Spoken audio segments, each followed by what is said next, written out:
ایک یہ کہتے ہیں کہ یہ جو ربیع الاول وغیرہ پر جھنڈے لگاتے ہیں، لائٹنگ لگائی جاتی ہے، کیا اس پر کچھ ثواب ملے گا؟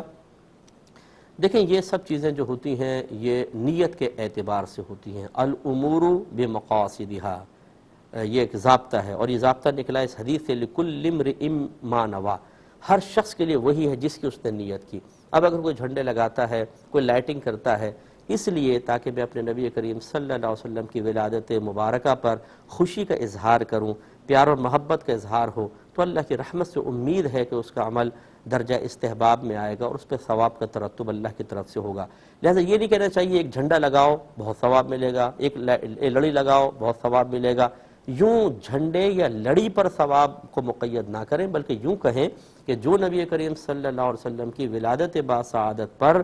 کسی بھی جائز طریقے سے خوشی کا اظہار کرے، نیت حسن ہو، تو اللہ تعالیٰ اس نیت پر ثواب عطا فرماتا ہے۔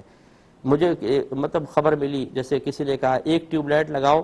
تو جنت میں ایک درخت لگ جائے گا، یہ غلط ہے۔ یاد رکھیں اخروی ثواب ہم اپنے پاس سے بیان نہیں کر سکتے ہیں، نہ عذاب بیان کر سکتے ہیں، یہ اچھی طرح یاد رکھیں۔ حتیٰ کہ اگر کوئی صحابی بھی اخروی ثواب بیان کر رہا ہو کہ یہ عمل کریں تو یہ ثواب ملے گا، اور وہ نبی کریم صلی اللہ علیہ وسلم کا ذکر نہ کرے، تو انڈرسٹوڈ ہے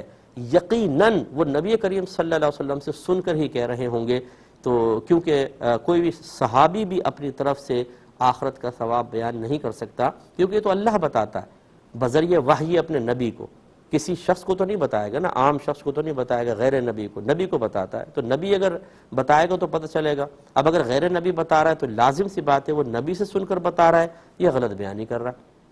تو صحابہ کے بارے میں غلط بیانی تو ہم نہیں کہہ سکتے، تو ہم کہتے ہیں کہ صحابہ کرام نے یقیناً نبی کریم سے سن کر یہ بات بیان کی ہوگی۔ لیکن اگر جو آج کل کے دور میں جدید کسی چیز کے اوپر وہ ثواب کا ترتب بتائے اور اس طریقے سے صراحتاً، ایک تو ہے نا کہ آپ یہ کام کریں، آپ کی حسن نیت پر ہو سکتا ہے اللہ تعالیٰ آپ کو ثواب عطا فرمائے، یہ ایک الگ چیز ہوتی ہے، وہ نیت کے ساتھ ہم نے معاملہ کیا، اور یہ قرآن حدیث سے ثابت ہے نیت کے معاملے پر ثواب کا ترتب۔ لیکن ایک فی نفسی عمل پر اور صراحتاً معین کر دینا کہ ایک آپ ٹیوب لائٹ لگائیں گے جنت میں ایک درخت، ایک جھنڈا لگائیں گے ایک درخت، تو یہ اگر کوئی کہتا ہو، کیونکہ میرے کانوں تک یہ آواز آئی تھی کسی کی، تو یہ صحیح نہیں ہے، ایسا ہرگز نہ کہیں، اور جس نے ایسا کہا ہو وہ اللہ کی بارگاہ میں توبہ بھی کرے گا۔ ایک ہی کہتے ہیں کہ شہید کون ہوتا ہے؟ بعض اوقات آپس میں لڑنے والے ہوتے ہیں، دونوں کو شہید کہہ دیا جاتا ہے، تو کون شہید ہوگا؟ دیکھیں جو ناحق قتل کیا جاتا ہے، کسی تیز دھار آلے سے عمدن اس کو مارا جائے، اور ایک تو ہوتا ہے کہ دیکھیں شہید دو طرح کی، یوں کر لیجئے، ایک شہید ہوتا ہے اور ایک شہید فقہی ہوتا ہے، ایک صرف شہید، ایک شہید فقہی۔ شہید فقہی وہ ہوتا ہے کہ جو ظلماً قتل کیا جاتا ہے آلہ جارحہ سے، وہ طاہر ہو یعنی پاک ہو، حالت جنابت میں نہ ہو، اور ظلماً اس کو مارا جائے، قتل کرنے کا ارادہ بھی ہو، اور پھر اس کے بعد وہ مطلب دوا وغیرہ کا انتظام نہ ہو سکے، کوئی اس کو دنیاوی فائدے حاصل نہ ہو، اور اسی حالت میں وہ مر جائے، یہ شہید فقہی کہلاتا ہے، اس کو غسل نہیں دیا جائے گا۔ اور اس کے علاوہ کوئی شخص اگر فوت ہوا، پھر اس کو لے گئے، اس کو تیمارداری وغیرہ بھی کی، اور پھر وہ فوت ہو گئی، شہید تو ہے، شہید فقہی نہیں، لہذا غسل دیا جائے گا۔ اسی طرح ایک شہید حکمی ہوتا ہے کہ وہ شہید حکمی کا مطلب یہ ہوتا ہے کہ کسی آلہ جارحہ سے فوت نہیں ہوتا، ویسے ہی وہ فوت ہو جاتا ہے، لیکن شریعت اسے کہتی ہے کہ یہ شہید ہے۔ جیسے کوئی باوضو سوئے اور اسی رات مر جائے، سرکار نے فرمایا وہ شہید ہے۔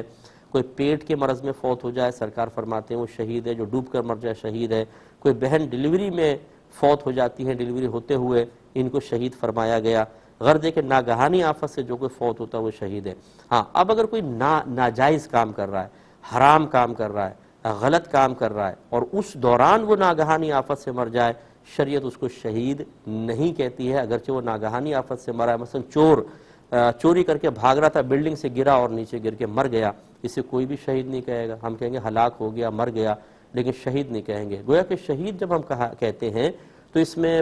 پازیٹیو سینس کے ساتھ کہتے ہیں، مثبت کوئی کام کرتے ہوئے، یا مثبت یا منفی کی طرف ہم منسوب نہ کر سکیں، لیکن کم از کم غلط حرام کام نہ کر رہا ہو، غلط کام نہ کر رہا ہو، جیسے روڈ کراس کر رہے تھے، گاڑی نے ٹکر مار دی، اب نہ یہ روڈ کراس کرنا ثواب کا کام تھا نہ گناہ کا کام، لیکن کم از کم گناہ کا تو نہیں تھا نا،